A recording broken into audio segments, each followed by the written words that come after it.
আল্লাহ তুমি দয়াল সাগর রহমান রহিম, তোমার দয়ায় পূর্ণ আমার সারা নিষিদিত।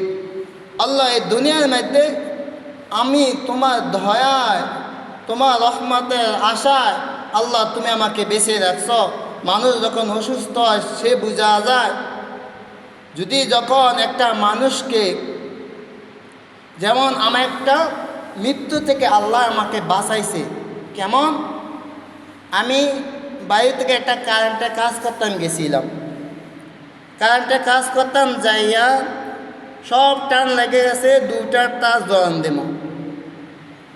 দেবো হঠাৎ আমার আম্মু মিটারটা তুলেছে, এখন তার আমার হাত, এখন তার আমাকে পেঁচাই লাইছে। তখন আমি একটা সিটকুট দিছি, তখন আমি কালিমা পড়ে লেছি মৃত্যুর সাজ্জা আমি কালিমা পড়ে লেছি। তখন আমি বুঝি কেমন মৃত্যু যন্ত্রণা। তখন মৃত্যু যন্ত্রণা বলি, আল্লাহ আমাকে নেক হায়াত দান করো, আল্লাহ আমাকে হায়াতে তৈয়বা দান করো। আমি কালিমা পড়েছি লা ইলাহা ইল্লাল্লাহ মুহাম্মাদুর রাসূলুল্লাহ, কালিমা পড়েছি আমার মৃত্যুর সাজ্জা, আমি মৃত্যুই। তখন আমি বলি, আল্লাহ আমাকে হায়াত দান করো, আমি যখন দুনিয়া বেঁচে থাকবো মানুষের প্রতি জুলুম করব না, অত্যাচার করব না, মানুষের সাথে ভালো ব্যবহার করব। তখন আল্লাহ দয়া করে আমাদেরকে কিছু বোনাস দেয়। বলেন সুবহানাল্লাহ।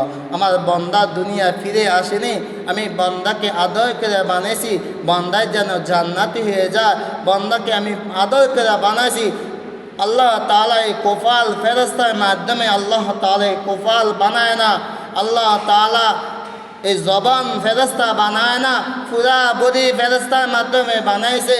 আল্লাহ তাআলা এই কোফাল কেন দাম? আল্লাহ তাআলা এই কোফালকে জাহান্নামে আগুনে জ্বালাইবে না, এই জবানকে জাহান্নামে আগুনে জ্বালাইবে না। এই কোফাল আল্লাহ বানাইছে মালিকের কদরে, আরশের মালিকের কদরে সিজদা দেওয়া এই কোফাল দাম। বলেন সুবহানাল্লাহ। আল্লাহ পাক রব্বুল আলামিন কোরআনে কারীমে বলেন, وقال تعالى يا أيها الذين آمنوا توبوا إلى الله توبة نصوحا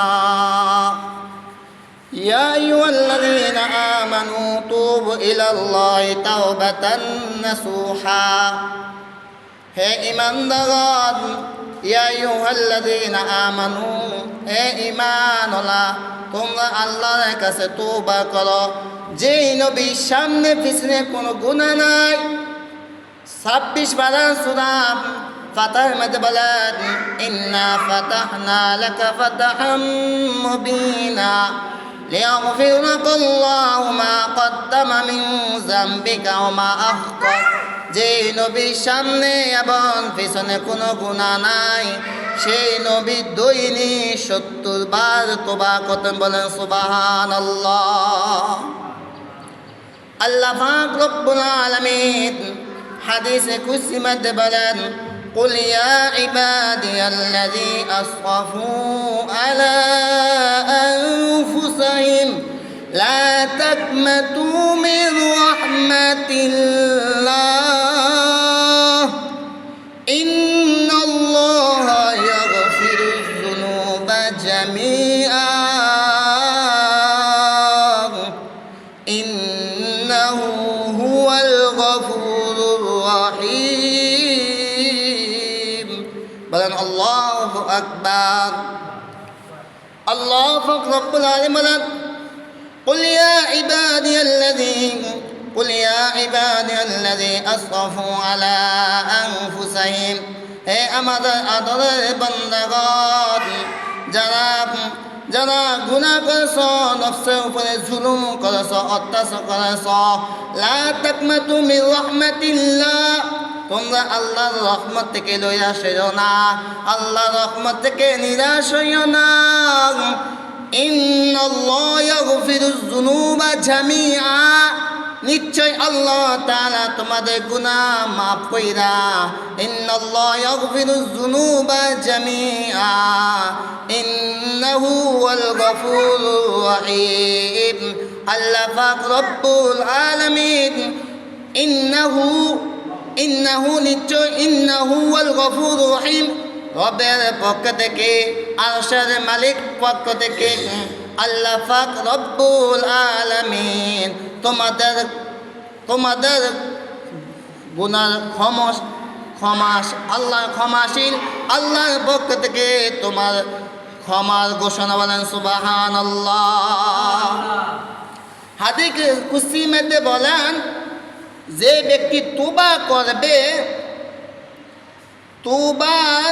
তওবা করার পরে, তওবা মানে কি লজ্জিত হয়, ইস্তেগফার এড়িয়ে তওবা, আলাদা কোনো তওবা নাই, আলাদা আবার তওবা করে আলাদা কোনো নিয়ম নাই। তওবা মানে ইস্তেগফার এড়িয়ে তওবা, লজ্জিত হওয়া, সেটি তওবা।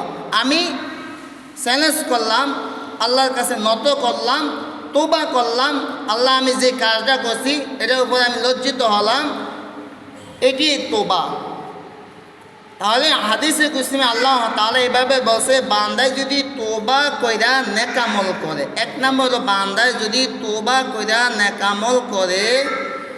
আমল করে, জিকির আজকার করে, কোরআন তালাওয়াত করে, এক নম্বর হলো তওবার পরে তাওবাতান নাসুহা, ইয়া আইয়ুহাল্লাযীনা আমানু তুবু ইলাল্লাহি তাওবাতান নাসুহা, খাঁটি তওবা করার পরে নেক আমল করবে, জিকির আজকার করবে, নামাজ পড়বে, ইস্তেগফার করবে, দুরূদ শরীফে আমল করবে, কোরআন তেলাওয়াত করবে, তাহলে আল্লাহ কি করে, তওবার পরে আল্লাহ পাক রব্বুল আলামিন হাদিসে কুদসি মে আমার আল্লাহ পাক রব্বুল আলামিন বলেন, আমি ওই বান্দার গুনাহটা মাফ করে, কোনো বান্দায় যদি 7টা আসমান 7টা জমিন পর্যন্ত যদি গুনাহ করে পড়ায়, 1000 কোটি যদি গুনাহ করে, 1000 কোটি গুনাহ করে, 7 আসমানের নিচে আর 7 আসমান জমিন পর্যন্ত যদি গুনাহ করে ভরপুর করার কারণে সে যদি তওবার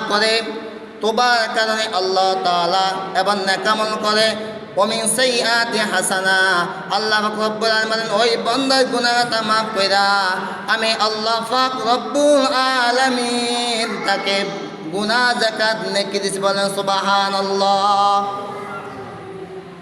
1000 কোটি আল্লাহ গুনাহ যাকাত 1000 কোটি নেকি দিয়ে দিছে, 1000 কোটি তওবার কারণে 1000 কোটি নেকি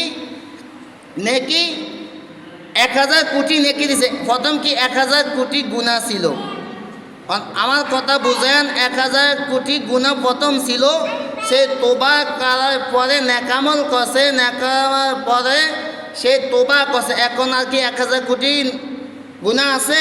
গুনাহ নাই, এটা কোরআনের আয়াত, কোরআনের তর্জমা করতেছি। সে তওবার কারণে 1000 কোটি গুনাহ মাফ কইরা আল্লাহ তাআলা তাকে 1000 কোটি নেকি দিয়েছেন, সুবহানাল্লাহ। তাহলে সে নিষ্পাপ। এই রমজান মাসটা কেউ যদি রমজানে রোজা রাখলো, তারাবি পড়লো না, রমজানে রোজা হয়ে যাইবে, রমজানে রোজা হয়ে যাইবে, সে তারাবি পড়লো না, সে গুনাহগার হবে। তারাবি বলে এটা সুন্নতে মুআক্কাদা, এটা কি সুন্নতে মুআক্কাদা। তারপরে কেউ রমজানের রোজা রাখলো এবং 1 মাস রমজানের রোজা রাখলো এবং 30 দিন তারাবি পড়লো, আল্লাহ তাআলা তার পিছনে সমস্ত গুনাহটা আল্লাহ তাআলা মাফ করবেন, সুবহানাল্লাহ। তাহলে রহমত আলীম হাদিসের মধ্যে বলেন, দৈনিক 5 নামাজের মধ্যে সুন্নতে মুআক্কাদা 12 রাকাত আছে। যারা 5 ওয়াক্ত নামাজ পড়ে, সুন্নত আদায় করে, তারে সুন্নতে মুআক্কাদা 12 রাকাত করতে পারবে। আর যারা খালি সপ্তাহে জুমার নামাজ পড়ে, তারা সুন্নতে মুআক্কাদা কয় রাকাত করতে পারতো না। তাহলে নবীজি বলছে, যে ব্যক্তি দৈনিক 5 ওয়াক্ত নামাজ পড়ার পরে সুন্নতে মুআক্কাদা 12 রাকাত পড়া, সুন্নতে মুআক্কাদা পড়তে হবে, না পড়লে গুনাহগার হবে। সুন্নতে মুআক্কাদা পড়তে হবে। সুন্নতে মুআক্কাদা পড়লে তাহলে নবীজি সুপারিশ করবে, নবীজি সুপারিশ করে জান্নাত দেবেন, সুবহানাল্লাহ। কেউ যদি মেসওয়াক, একটা ঠাল, খেজুরের ঠাল, একটা মিমের ঠালকে যদি মেসওয়াক করে, জাইতুনে মেসওয়াক করে, মেসওয়াক সুন্নত ওলা মেসওয়াককারী নামাজি 70 গুণ থেকে বেশি, বলেন সুবহানাল্লাহ। এক ব্যক্তি এক রাকাতে মেসক কইরা নামাজ পড়ছে, তার প্রতি রাকাতে 70 গুণ বাইরে, বলেন সুবহানাল্লাহ। প্রতি রাকাতে 70 গুণ কেন বাড়বে? রাসূলের সুন্নত অনুযায়ী ওযু করছে, সুন্নত যায় মেসক করছে। মেসওয়াকের 70টা ফজিলত, মেসওয়াককারী মৃত্যুর সময় কালিমা নসিব, বলেন সুবহানাল্লাহ।